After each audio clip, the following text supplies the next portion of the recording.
शेर से शिकार छूटने का मतलब ये नहीं कि उसमें सामर्थ्य नहीं, बस सामर्थ्य उस परिस्थिति में विचलित हो उठी थी और फिर भी वह जंगल का राजा ही कहलाएगा। गलती आपकी नहीं है कि आप फेल हो गए। गलती उस परिस्थिति की है जो शेर को शिकार करने से और आपको क्वालिफाई करने से विचलित कर उठी है। तो अब क्या?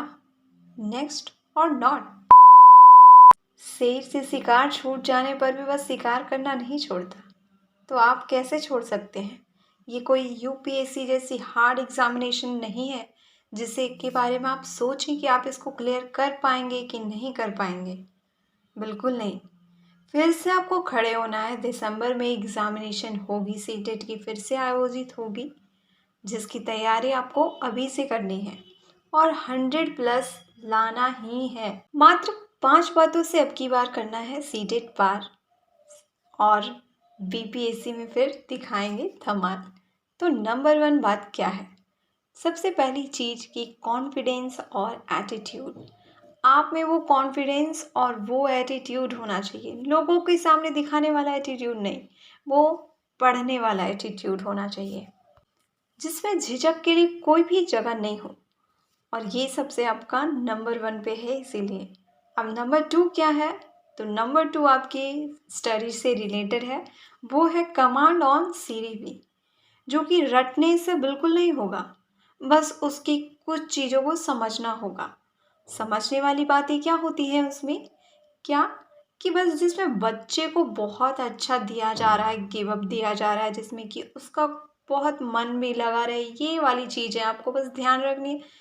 सारी सीडीपी सॉल्व होगी। बच्चे को आपको प्रायोरिटी देना है, सारी सीडीपी इसी से सॉल्व होगी। अब सीडीपी में कैसे आप 90% कर सकते हैं बेहतर अपना सीडीपी, इसको आप सिंगल वीडियो में देख पाएंगे। इसका आपको नेक्स्ट वीडियो में आप इसका देख पाएंगे कि सीडीपी को कैसे बहुत बेहतर कर सकते हैं। क्योंकि सीडीपी पेपर फर्स्ट में भी ढेर सारा रहता है। कितना? एक तो सीडीपी 30 मार्क्स का और जितना भी होता है उसमें 15-15 होता ही है, यानी कि लगभग 90 मार्क्स के तो आपके पेपर 1 या पेपर 2 में सीडीपी ही रहता है। नंबर 3 में आपको क्या ध्यान देना है? लैंग्वेज। आप लैंग्वेज जो बोलते हैं, जिसमें आपने पढ़ाई की है, उसको आप लैंग्वेज फर्स्ट में चूज करें और दूसरी लैंग्वेज को आप सेकेंड में चूज करें। अगर आप संस्कृत चूज करना चाहते हैं तो बेहतर चूज कर सकते हैं संस्कृत। और इसमें क्या कुछ पढ़ना है, इसके लिए एक थ्योरी आपके पास होनी चाहिए। ये थ्योरी आपको कहीं मिलने वाली है नहीं। तो ये थ्योरीज कैसे मिल सकती है? आप अगर कमेंट करें तो मैं आपको पीडीएफ अवेलेबल करा सकती हूँ, क्योंकि हमारे पास इसका पीडीएफ है। और नंबर 4 क्या है? वो है सब्जेक्ट नोट्स। अगर आप पेपर 1 का दे रहे हैं जिसमें कि ईवीएस है, तो इसके लिए आपको सब्जेक्ट नोट्स कुछ इस तरह से तैयार कर लेना होगा 1 to 5 तक का अपने एनसीईआरटी बुक से। आपके पास ऑफलाइन एनसीईआरटी बुक्स नहीं है, कोई प्रॉब्लम नहीं है। एनसीईआरटी ऐप डाउनलोड करना है, उस पर आपको दिख जाएगा सारा बुक। वहाँ से आपको नोट्स तैयार करके एक डायरी या एक कॉपी में बस लिखते जाना है। इसके बाद आपको रोज़ रिवाइज करना है, रोज़ पढ़ना है। सेम चीज़ आपको पेपर 2 में भी करनी है। अगर आपका साइंस है या फिर आपका सोशल साइंस है तो भी आपको सेम चीज़ करनी है। 6 to 8 तक का एनसीईआरटी का आपको लिख लेना है बहुत अच्छे से। जो पॉइंट्स है वो लिख लेने हैं, अदर कुछ नहीं लिखना है आपको। और बस इन्हीं पॉइंट्स को पढ़ के आप 100+ मार्क्स स्कोर कर सकते हैं। 110 से भी ज़्यादा 120 स्कोर कर सकते हैं। इसके अलावा कोई भी ट्रिक नहीं है। और एक जो हमारी 5वीं चीज़ है वो क्या है? तो वो है टेस्ट। आपको टेस्ट देने हैं प्रीवियस ईयर के।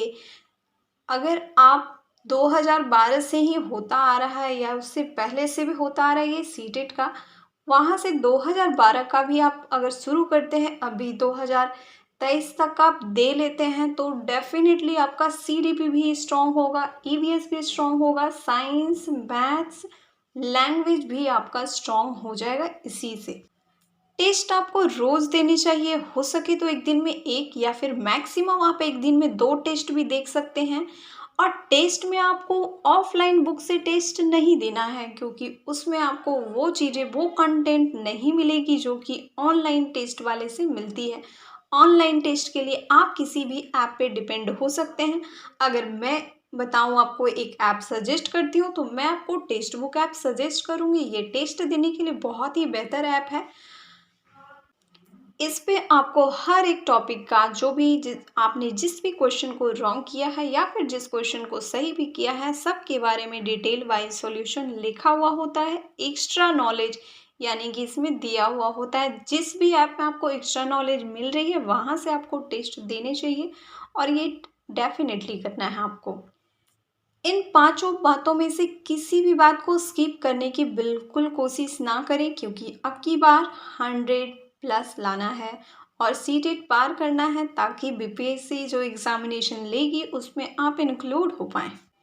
मैं एक वीडियो लेके आऊँगी जिसमें सीटेट मैथ में क्या पढ़ना है, सीटेट ईवीएस में क्या पढ़ना है, एंड लैंग्वेज में संस्कृत का जो लैंग्वेज है उसमें आपको क्या पढ़ना चाहिए, सीटीपी का क्या पढ़ना चाहिए। ये चीज़ें रहेंगी वन वीडियो में, सिंगल सिंगल सबका, ताकि आप उसमें से अपनी तैयारी को और भी 100% सिक्योर कर सकें। फिलहाल आपको जंगल का राजा बन के रहना है, और आपको ये वीडियो पसंद आई है तो ज़रूर करिएगा लाइक और शेयर कीजिए अपना फीडबैक। मिलते हैं नेक्स्ट वीडियो में, तब तक के लिए take care and bye bye.